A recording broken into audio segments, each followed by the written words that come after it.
کل جکارتا میں ملاقات کے دوران دونوں صدور نے اپنے ملکوں کی سیکیورٹی اور اقتصادی شراکت داری کو مضبوط بنانے اور ہتھیاروں اور الیکٹرک وہیکلز کے بنیادی ڈھانچے میں تعاون کو فروغ دینے پر اتفاق کیا۔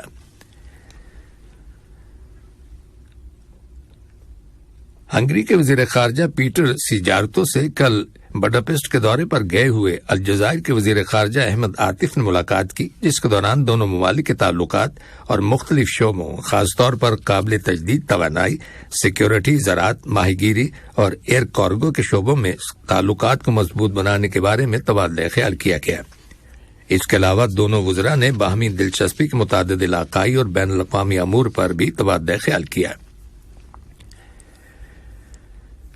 یوکرین کے صدر ولادیمیر زیلنسکی اور اسرائیل کے وزیر اعظم بنجامن نتن یاہو کے درمیان ملاقات ہوئی ہے، جس کے دوران اس بات پر غور کیا گیا کہ اسرائیل اور روس کے ساتھ جنگ میں یوکرین کی کس طرح مدد کر سکتا ہے۔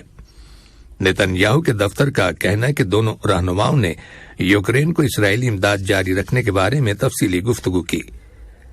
واضح رہے کہ اسرائیل نے ابھی تک یوکرین کی سفارتی سطح پر بھرپور حمایت کی ہے، لیکن اسے ہتھیار وغیرہ سپلائی نہیں کیے۔ لبنان کے نگران وزیر اعظم نجیب میقاتی نے ان کے ملک میں شامی پناہ گزینوں کی آمد کے سلسلے کو مسترد کرتے ہوئے کہا ہے کہ اس سے لبنان کو آبادی کے لحاظ سے پریشانی اور عدم توازن کا سامنا کرنا پڑ سکتا ہے۔ حالیہ مہینوں میں ہزاروں کی تعداد میں شامی پناہ گزین غیر قانونی کراسنگ پوسٹس کے ذریعے لبنان میں داخل ہوئے ہیں۔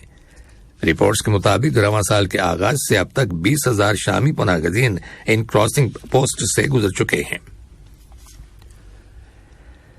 یہ خبریں ریڈیو قطر FM 107 سے نشر کی جا رہی ہیں۔ اردن کے خارجہ اور تارکین وطن کے امور کے وزیر ایمن صفادی سے کل عمان میں اردن کے دورے پر گئی ہوئی امریکہ کی مشرق قریب کے معاملات کی نائب وزیر خارجہ باربرا لیف نے ملاقات کی، جس کے دوران دونوں ممالک کے مابین اسٹریٹجک تعلقات کو فروغ دینے کے بارے میں تبادلہ خیال کیا گیا۔ ایمن صفادی اور باربرا لیف دونوں نے مختلف شعبوں میں تعاون کو بڑھانے کی ضرورت پر زور دیا۔ علاوہ ازیں فلسطین کے مسئلے سمیت باہمی دلچسپی کے متعدد علاقائی اور بین الاقوامی معاملات بھی زیر بحث آئے۔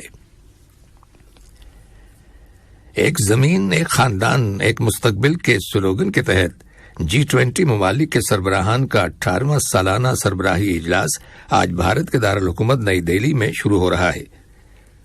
روس کے صدر ولادیمیر پوٹن اور چین کے صدر شی جن پنگ اس اجلاس میں شرکت نہیں کریں گے، اس لیے اجلاس کے ایجنڈے میں شامل موضوعات کے بارے میں اتفاق رائے تک پہنچنے کی امیدیں کمزور پڑتی نظر آ رہی ہیں۔ سربراہی اجلاس میں چین کی نمائندگی ملک کے وزیر اعظم لی کیونگ، جبکہ روس کے صدر پوٹن کی جگہ روس کی نمائندگی وزیر خارجہ سرگئی لاواروف کریں گے۔ G20 سربراہی اجلاس کے موقع پر انتہائی سخت حفاظتی اقدامات کیے گئے ہیں۔ سربراہی اجلاس میں متنازع معاملات پر بلاک کے اتحاد کے بارے میں شکوک و شبہات کے باوجود موجودہ عالمی مسائل کو فوری طور پر حل کرنے کے لیے غور و خوض کیا جائے گا۔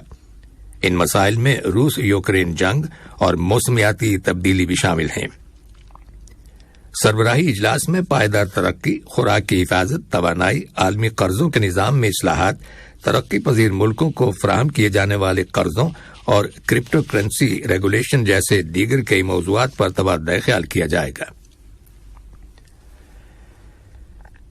مراکش میں 6.8 ڈگری ریکٹر اسکیل پر شدید زلزلہ آیا ہے، جس میں کم از کم 296 افراد ہلاک اور 150 سے زیادہ زخمی ہو گئے ہیں۔ زلزلے سے املاک کو بھی نقصان پہنچا ہے۔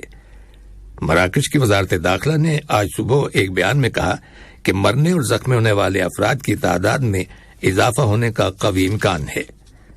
یہ زلزلہ مقامی وقت کے مطابق کل رات 11 بجے آیا۔ مراکش کے لوگوں نے ایسی ویڈیوز پوسٹ کی ہیں جن میں عمارتیں ملبے اور دھول و غبار کے ڈھیر میں بدلی ہوئی دکھائی دیتی ہیں۔ اور اب کچھ خبریں کھیلوں کے بارے میں۔ الصاد اسپورٹس کلب نے سن 2023-2024 سیزن کے قطر فٹ بال اسٹارز کپ ٹورنامنٹ سے علیحدگی کا اعلان کیا ہے۔ اپنی آفیشیل ویب سائٹ پر ایک بیان میں الصاد اسپورٹس کلب نے کہا ہے کہ کلب نے قطر سٹارز لیگ کی مینجمنٹ کو ایک باقاعدہ خط روانہ کیا ہے جس میں اس سال ٹورنامنٹ میں شرکت نہ کرنے پر معذرت کا اظہار کیا گیا ہے۔ واضح رہے کہ یہ فیصلہ 21 کھلاڑیوں کو مختلف قومی ٹیموں میں شامل کرنے کے علاوہ کئی کھلاڑیوں کی لانگ ٹرم انجریز کے سبب ٹیم سے باہر ہونے کی وجہ سے کیا گیا ہے۔ قطری رنر عبد الرحمان النوبی نے عمان میں عرب جونیئر ایتھلیٹکس چیمپئن شپ کے افتتاحی موقع پر 110 میٹر کی رکاوٹوں کی دوڑ میں کانسی کا تمغہ جیتا ہے۔ یہ چیمپئن شپ 11 ستمبر تک جاری رہے گی۔ اس میں 18 ممالک کے 350 مرد اور خواتین کھلاڑی حصہ لے رہے ہیں۔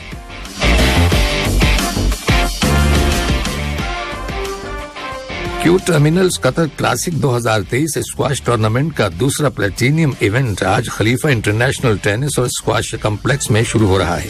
یہ ٹورنامنٹ 16 ستمبر تک جاری رہے گا۔ اس کا آغاز آج خواتین کے مقابلے کے پہلے راؤنڈ سے ہوگا۔ مردوں کے پہلے راؤنڈ کے میچز کل اتوار کے روز شروع ہوں گے۔ ہنگری میں 5 روزہ انڈر 18 فیبا ورلڈ کپ 2023 میں اپنی شاندار کارکردگی کے بعد قطر نے عالمی درجہ بندی میں تیسری پوزیشن حاصل کر لی ہے۔ قطر نے 1,91,325 پوائنٹس حاصل کیے ہیں، جبکہ 2,18,456 پوائنٹس لے کر تھائی لینڈ دوسرے نمبر پر اور 2,49,173 پوائنٹس لے کر جرمنی پہلے نمبر پر ہے۔ کل جرمنی کی قومی باسکٹ بال ٹیم نے اپنی تاریخ میں پہلی بار فیبا باسکٹ بال ورلڈ کپ کے فائنل میں پہنچنے کے بعد ایک تاریخی سنگ میل حاصل کیا ہے۔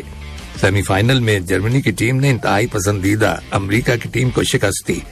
فیبا باسکٹ بال ورلڈ کپ ٹورنامنٹ کے تحت میچز فلپین، جاپان اور انڈونیشیا میں کھیلے جا رہے ہیں۔ فائنل میں جرمنی کی ٹیم کا مقابلہ سربیا کی قومی ٹیم کے ساتھ ہوگا، جس نے کل پہلی مرتبہ سیمی فائنل میچ میں کینیڈا کی ٹیم کو 95-86 کے تناسب سے شکست دے کر فائنل میں اپنی جگہ بنائی۔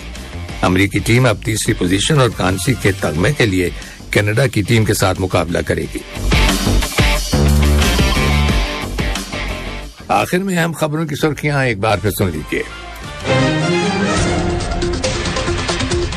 صاحب اسم امیر نے جمہوریہ شمالی مقدونیہ کے صدر اور پرنسپیلٹی آف انڈورا کے پرنس کو ان ممالک کے یوم آزادی کی سالگرہ کے موقع پر مبارکباد کے برقی پیغامات ارسال کیے ہیں۔ وزیر بلدیات نے کہا ہے کہ ریاست قطر مقامی، علاقائی اور بین الاقوامی سطح پر غذائی تحفظ کے معاملے میں اہم کردار ادا کر رہی ہے۔ G20 ممالک کے سربراہان کا 18واں سالانہ سربراہی اجلاس آج بھارت کے دارالحکومت نئی دہلی میں شروع ہو رہا ہے۔